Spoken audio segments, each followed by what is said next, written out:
Hey YouTube, back again. Great to be with you again. Really happy to have an opportunity to make another video. Want to talk to you today about some things I've been talking to other people about for the last year. Been able to meet some really nice people over the internet. Been able to meet with some people, really nice people, and talk about some of these things. A lot of these people are atheists. A lot of people with whom I don't agree, but we've been able to be civil with each other and to treat each other with respect. And I just really love that when people can disagree and still get along. I think it's crazy to try to censor people and not allow them to express their ideas just because they don't agree with you. And the whole political correct thing is just crazy. People should be able to express their ideas even if they're offensive, even if you don't agree with them, even if you say God is dead, Jesus was a homosexual. I mean, even if you said something like that, I mean, I totally disagree, but you have a right to your opinion, and we should discuss that and find out why you believe that, and perhaps I can change your mind about that. So even if so the whole thing about not allowing people to say what they want to say and not allow people to ridicule them and to mock them because they believe in God or because they're Christians or because they're atheists or because they're homosexual or because they are Democrat or Republican. I think that's crazy. So God bless all the people I've been able to talk to over the last year and exchange ideas with, even if we don't agree. So good for us, because that's mature and that's intellectually honest. And that's the way we progress in society. We could have censored Copernicus. We could have censored Christopher Columbus. We could censor a lot of people because we don't agree with what they say, but then society doesn't progress. So here are three things that I've been talking to people about over the last year. And I think all three of these arguments are ridiculous, and I'm going to tell you why. The first one is the idea of an infinite universe. I believe the idea of an infinite universe is ridiculous.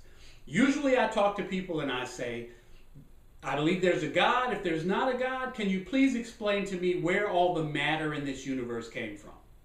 Please explain to me where all the energy in this universe came from.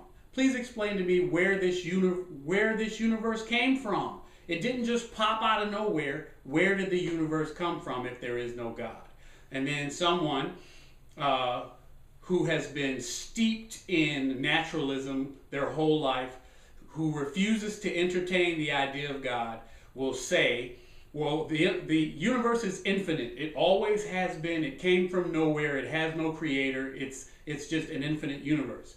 And that idea is ludicrous to me for two reasons. Number one, I find it ridiculous that when I say there's an infinite God and God has no creator and God always has been, you say I'm crazy and I'm a religious nut and that's impossible. But then you can turn around and say the universe is eternal and it has no creator and it has always been. Yet you say that's science and you're a scientific person and you're intellectual and that's not ridiculous. Well, it's the same thing. I have my faith in a God that's eternal. I have no scientific proof for this God, but I believe in this God by faith. And you believe in a universe that's eternal. You have no proof that the universe is eternal, but you believe that by faith. I believe God created everything. You believe the universe created everything. So why is it that my eternal God with no creator is crazy and your eternal universe with no creator is not crazy? So I think they're equal theories, right? And I think it's duplicitous and kind of just silly to say that one is religious fanaticism and one is science. The other reason I think an infinite universe is not plausible is because of the second law of thermodynamics, which some people know as the law of entropy. The law of entropy says that every closed system moves towards entropy, which is the loss of energy. That's what entropy is, the loss of energy over time. And every closed system or process will lose more energy as it progresses, as it grows, as it lives, as it moves. That system will lose energy until that system has lost all of its energy and it burns out completely and it ceases to be and it is no more. Our universe is progressing towards ultimate entropy.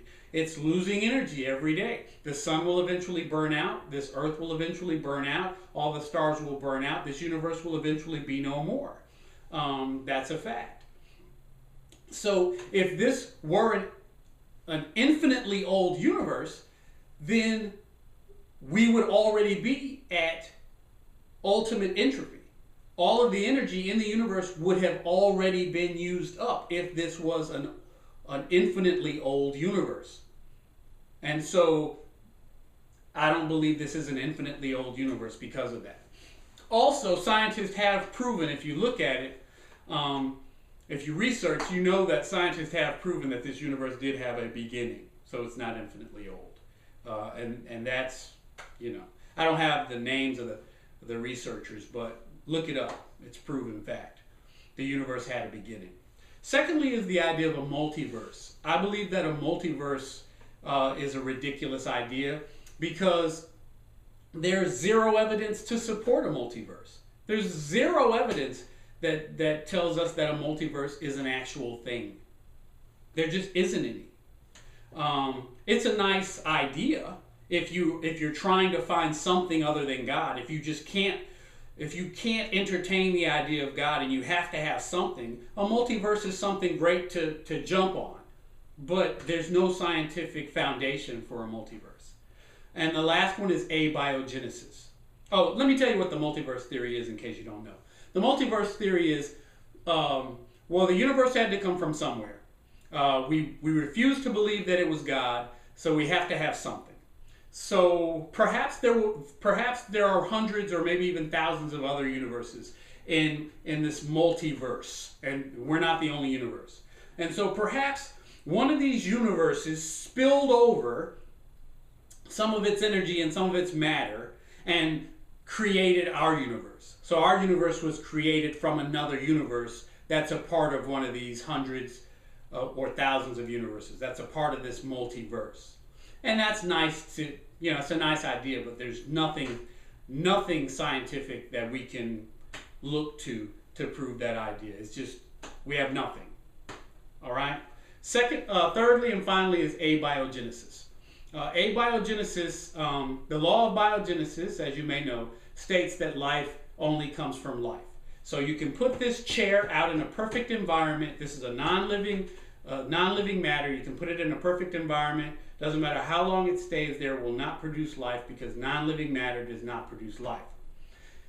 So you talk to a person and you say, I believe God created life on this planet. Otherwise, how could life have have started on this planet? It couldn't have started from the Big Bang creates an Earth, and the Earth, there's no life on the Earth, and it rains on the Earth, and there's no life in the rain, and it creates a primordial soup or pool, and there's no life in the pool, and chemicals mix, and all of a sudden from these chemicals emerges life. Dead chemicals don't produce life.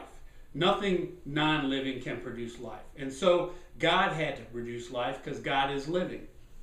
And inevitably you either get two things. You get Richard Dawkins' idea, if you'll watch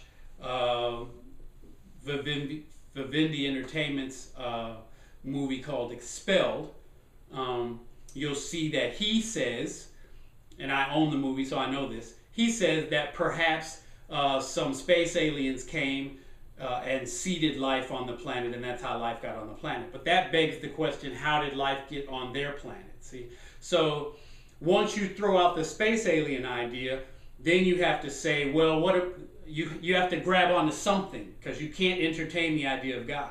So people go to abiogenesis. Yes, biogenesis is real. Life can only come from life. But what about abiogenesis? Abiogenesis says that if you add enough millions of years to the equation, you could sit this chair out in a perfect environment and non-living matter can produce living matter as long as you add enough millions of years to the equation. And sorry, it just doesn't work. Doesn't matter how many years you add to the equation. Abiogenesis is not a thing. And life has never been produced in a laboratory. If it were possible to produce life from non-living matter, we would have done that already in a laboratory. Some people say we've come close, and maybe we have, but close is not life. Nothing living has been produced in a laboratory from non-living matter, and that's a fact. And so abiogenesis, the theory of a multiverse, and an infinite universe are all really weak, lame attempts to have some kind of explanation for the origin of life and the origin of the universe without the idea of God. And so that's my take on that. God bless you, and I'll see you on the next video.